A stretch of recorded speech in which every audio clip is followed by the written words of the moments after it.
Hi, welcome to Making All the Plans. I'm Connie, and if we haven't met before, I'm a busy mom of 2 active kids, and both my husband and I have full-time careers.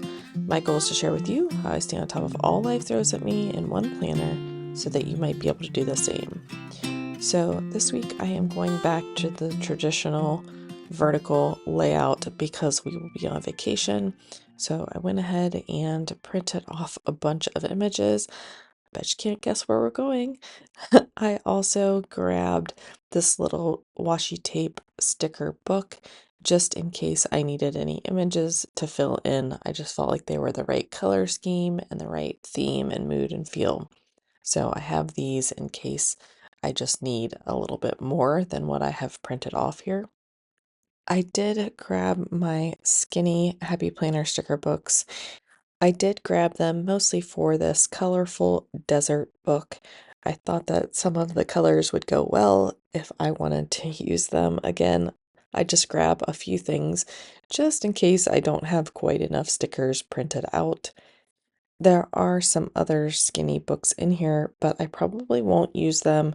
They're just all on a ring together so that it's easier to keep them organized and not lost in my drawer.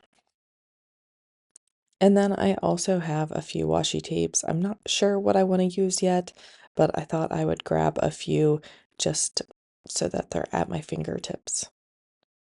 This spread came together very quickly. The whole spread took less than 20 minutes. However, getting the images picked out, printed, cut with my Cricut, that probably took about a half an hour. So I would say probably about an hour altogether. This first image is just a picture of Mount Rushmore. I think that we'll probably be going there one night, but it is an iconic image, and I personally love seeing it. I've seen it multiple times, so if you're ever around that area or have the opportunity to make that trip, it is definitely worth it. The monument features 4 U.S. presidents: George Washington, Thomas Jefferson, Abraham Lincoln, and Theodore Roosevelt.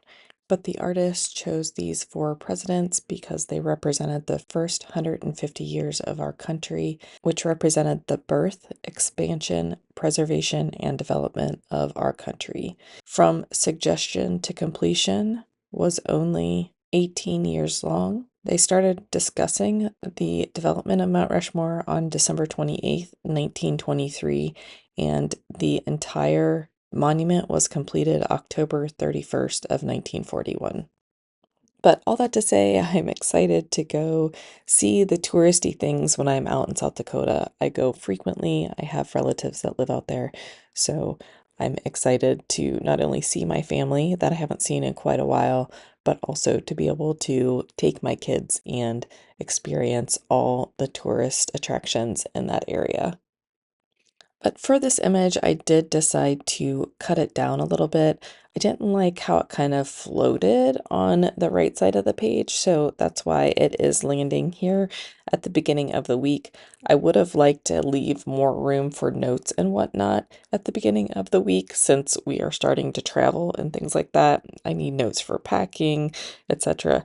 But I felt like it fit better over on the left side, nestled in here.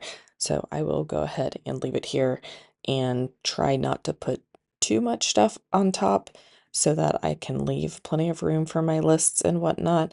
I do also have the sidebar here, which is nice. So we'll see where that takes us. I do put some more green washi tape down. I like to use the washi tape to ground the images so they're not just kind of floating out in midair. But I did grab a picture of a buffalo as well as a couple pictures of Spearfish Canyon. I have some facts about South Dakota, the state flower, the state flag, the state seal. And again, I'm not sure I'll use it all. I might incorporate some other things in, but I just wanted to have some options so that I could make the page as full or empty as I wanted. And then, of course, I printed off some of my own box stickers that color coordinated with the images. The red doesn't quite go the way I would have liked, but I do like that brighter blue. I will take this box sticker sheet with me in my planner so that as we continue to make more plans, I can drop more boxes in. My thought is that I would put like the big events of each day in the boxes and then use the rest of the area to just journal about what we did on our trip. I am excited for this trip, but I'm also a little sad because once we get back, for us, this means that summer is almost over.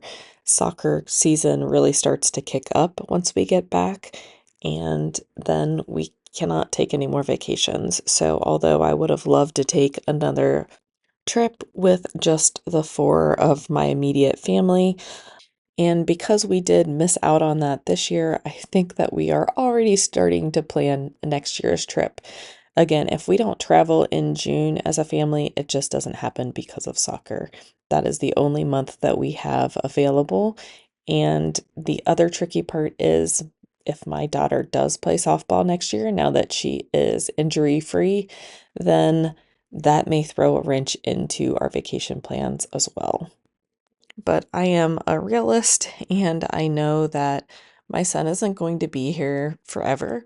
He will be a junior this year, so we really only have one more summer after this, and then who knows what will be in the works. He also may take a class next summer, a college class next summer, so again, it's going to be tricky. So I'm all for taking the trip. If there's a question, take the trip.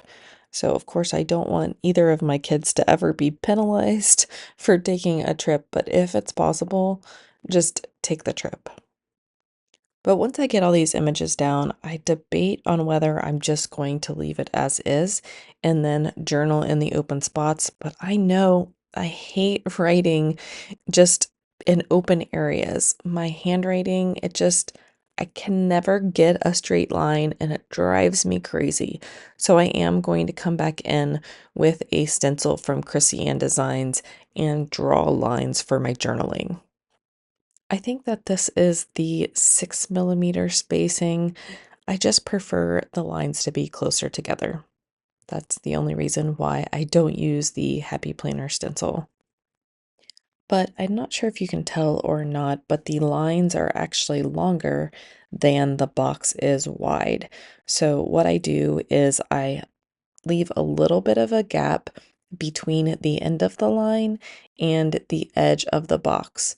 And then I can eyeball where to start on the left side, but there's a natural stop at the end with the stencil. That's how I keep the lines pretty close to even.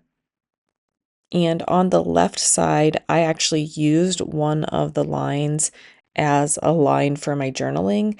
And then I'll go back in and just drop a little bit of white out on the edge of each of those lines of the boxes so that it looks like a stencil line and not like part of the box.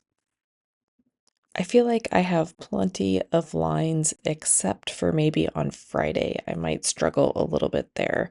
And I debated about whether or not I was going to pack the stencil and take it with me, but I don't think I'm going to. I think I will just use it the way that it is. And if I need to write some more, I'll just write it in the open box or find something else to write it on until I get home.